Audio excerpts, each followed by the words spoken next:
Les mesures qui ont été prises pour pouvoir continuer à recevoir les patients dans des conditions de sécurité maximale sont de plusieurs ordres.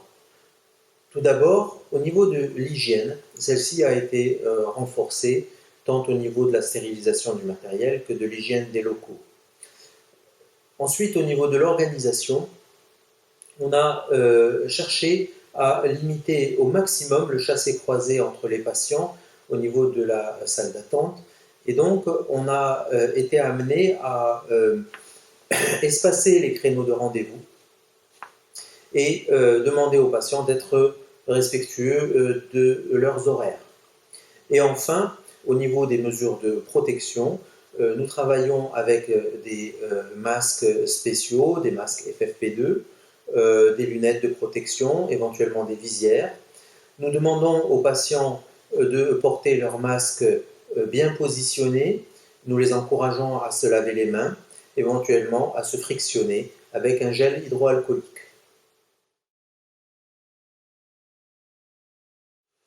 La nasofibroscopie est un geste à risque. On ne l'utilisera donc qu'en cas de réelle nécessité.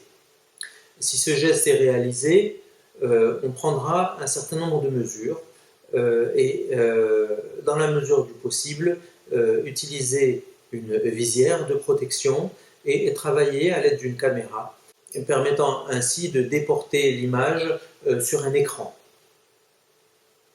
Pour ce qui est des interventions chirurgicales, celles-ci ont été largement réduites, limitées aux cas qui ne peuvent attendre, en particulier aux cas de cancérologie.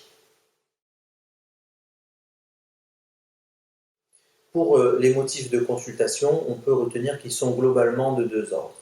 D'abord, les situations relativement urgentes, par exemple une surdité brusque, une douleur, où qu'elle soit, en particulier des douleurs d'oreille, une paralysie faciale, ou des situations de cancérologie, que ce soit de la cancérologie ORL ou de la cancérologie de la thyroïde. Un autre grand motif de consultation est l'inquiétude des patients qui ont peur d'être malades dans ce contexte de pandémie. Et là, c'est un motif qui est plus d'ordre psychologique, on dirait, avec en particulier un symptôme qui est au premier plan, qui est celui du mal de gorge, ou plus précisément de la fameuse boule dans la gorge, c'est-à-dire qu'on a l'impression qu'il y a quelque chose qui est collé dans la gorge qui ne veut pas partir, et c'est souvent une manifestation d'angoisse ou de stress. Alors, est-ce qu'on accepte tous les patients et est-ce qu'on a recours à la télémédecine? Il faut savoir que l'ORL est une spécialité dans laquelle l'examen se fait par l'inspection de cavités, que ce soit l'oreille, que ce soit le nez, la gorge. Il est très difficile de poser un diagnostic sans examiner physiquement le patient, si bien que la télémédecine ne se prête pas très bien à notre spécialité. Nous sommes donc contraints de voir tous les patients qui se déplacent en faisant confiance à leur jugement. Il faut quand même savoir que en réalité, peu de patients se déplacent pour des choses qui ne peuvent pas attendre, car eux-mêmes ont peur de se déconfiner et de se mettre en situation à risque. Cependant, s'ils font le pas de venir jusqu'à nous, il est difficile de se dérober.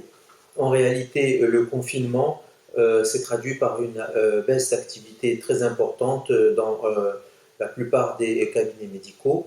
Et le point positif, c'est que ceci facilite l'organisation du travail pour justement limiter la promiscuité entre les patients. Néanmoins, on essaye tout de même de limiter au maximum le déplacement des personnes en essayant de connaître leurs motifs de consultation. Certains patients ont juste besoin d'être rassurés, ce qui parfois peut se faire par téléphone, en particulier lorsqu'il s'agit de patients connus du cabinet qui ont juste un avis à demander. D'autres patients peuvent présenter des symptômes évocateurs, comme de la fièvre, de la toux, et ces patients vont plutôt être orientés vers des services référents. Alors, qu'en est-il de l'avenir de la télémédecine après cette pandémie de Covid-19? Il est difficile d'être devin dans ce domaine. Comme je vous l'ai précisé auparavant, la télémédecine ne se prête pas très bien à la consultation ORL, puisqu'on est privé d'informations importantes en n'examinant pas le patient directement. Le risque de vouloir y recourir à tout prix serait de faire une erreur diagnostique et donc une erreur thérapeutique qui est à l'inverse de ce que l'on recherche. Il faut donc bien délimiter les contours de la télémédecine pour l'utiliser à bon escient.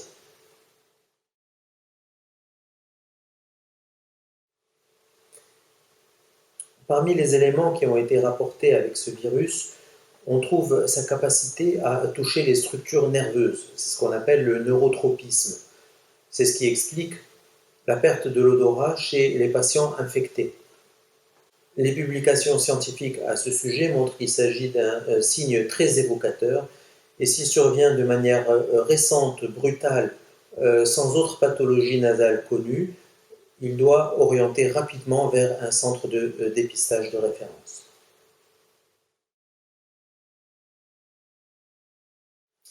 Travailler au contact de patients contagieux fait partie du métier de médecin. Effectivement, dans ce contexte un peu spécial, ça peut être relativement stressant.